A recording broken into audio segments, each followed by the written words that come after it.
नमस्कार। स्वागत है आपका कॉमर्स वाणी में।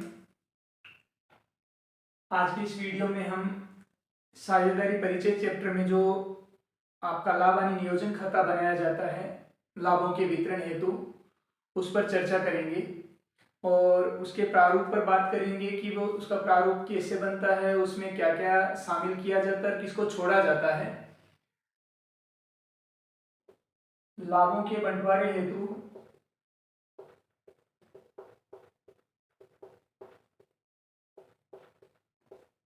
फर्म द्वारा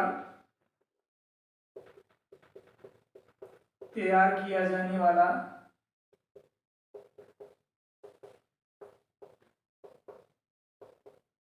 खाता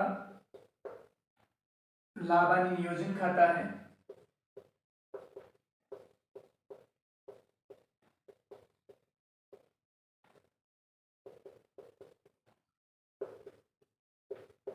ये ध्यान रखिएगा, इसको लाभ हानि वितरण खाते के नाम से भी बुलाते हैं।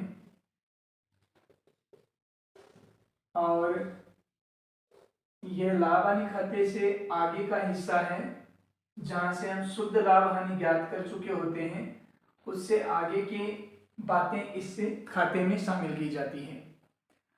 लाभों का नियोजन हमने प्राप्त कर लिया लाभ, अब उसको बांट कहाँ पे रहे हैं, उसका यूज कहाँ पे कर रहे हैं, वो सारा कुछ इस खाते में दिखाया जाता है। तो फर्म की पर्पज से हम net profit for the year शामिल कर लेते हैं कि फर्म ने वर्ष के दौरान कितना लाभ कमाया, और नेट लॉस भी अगर पॉसिबल है क्वेश्चन में दिया हुआ हो तो net loss for the year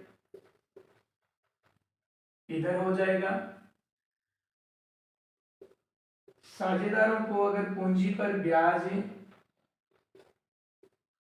दिया जाए तब तो हम खर्चे के रूप में लेते हैं, लेकिन उनके आहरण पर ब्याज वसूला जाए तो हम इनकम के रूप में बाई साइड में लेंगे और उनकी पूंजी का ब्याज टू साइड में लेंगे।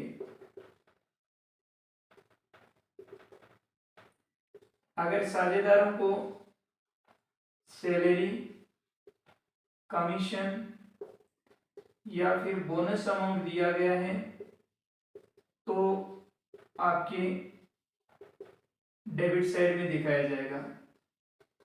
अगर फर्म ने किसी प्रकार का संचय बना रखा है तो उसमें राशि ट्रांसफर हो रही है तो वो भी इसके टू साइड में दिखाई जाएगी। डिफरेंस अमाउंट पार्टनर्स के कैपिटल अकाउंट से या फिर करंट अकाउंट से डिस्ट्रीब्यूट कर दिया जाएगा पार्टनर्स को, क्योंकि फर्म के जो मालिक होते हैं वो पार्टनर्स होते हैं। तो चाहे लाभ हो चाहे हानि हो, अंतिम राशि उनके पूंजी खातों में या उनके चालू खातों में ट्रांसफर कर दी जाएगी। बैलेंसिंग फिगर में जो राशि बचेगी वो इस अकाउंट के माध्यम से पार्टनर्स कैपिटल अकाउंट या करंट अकाउंट में ट्रांसफर कर दी जाएगी। ये खाता जब हम बनाते हैं तो आपको ध्यान में ये रखना है कि आपके क्वेश्चन में कई बार एक दो ऐसी मदें दे दी जाएगी जो वास्तव में इस खाते से संबंधित नहीं होगी, लेकिन क्वेश्चन में जरूर होगी। आपके दो बिंदु तो ध्यान रखने हैं, एक तो साझेदारों के ऋणों का ब्याज, और एक आपको ध्यान में रखना है जिस भवन में फर्म का व्यापार चल रहा है उस भवन का किराया अगर पे किया जा रहा है तो वो भी आपके लाभों का प्रभार होता है, इस वजह से इसमें नहीं शामिल किया जाता है। अगर आप जनरली इस चैप्टर से बात देखना चाहे तो एक ही मद है कि इंटरेस्ट ऑन लोन अमाउंट जो पार्टनर्स का है उस पर कभी भी इंटरेस्ट यहाँ नहीं दिखाया जाएगा। बाकी जितने भी आपके P&L अकाउंट से रिलेटेड पार्ट्स हैं वो सारे आपके इसमें नहीं शामिल किए जाते हैं। तो P&L अकाउंट में हम इनडायरेक्ट एक्सपेंसेस शामिल करते हैं ना, तो इनडायरेक्ट एक्सपेंसेस जितने भी हैं वो इसका पार्ट नहीं है, क्योंकि हमने पहले ही नेट प्रॉफिट एडजस्ट कर लिया है। तो जो कुछ होगा वो इससे पहले कैलकुलेट किया जाएगा। बाई चांस आपके क्वेश्चन में किराया दे दिया जाए कि बिल्डिंग का किराया है तो बिल्डिंग के किराए को इसमें यहाँ इंक्लूड ना करके इससे पहले कैलकुलेशन करके नेट प्रॉफिट लाइए, वो नेट प्रॉफिट यहाँ इंक्लूड कीजिए। ठीक है।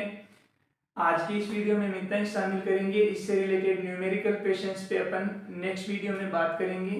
कॉमर्स वाणी में जुड़े रहने के लिए आप सभी का बहुत बहुत धन्यवाद। वीडियो अच्छा लगे तो शेयर कीजिए, चैनल पर नए हैं तो सब्सक्राइब कीजिए। धन्यवाद।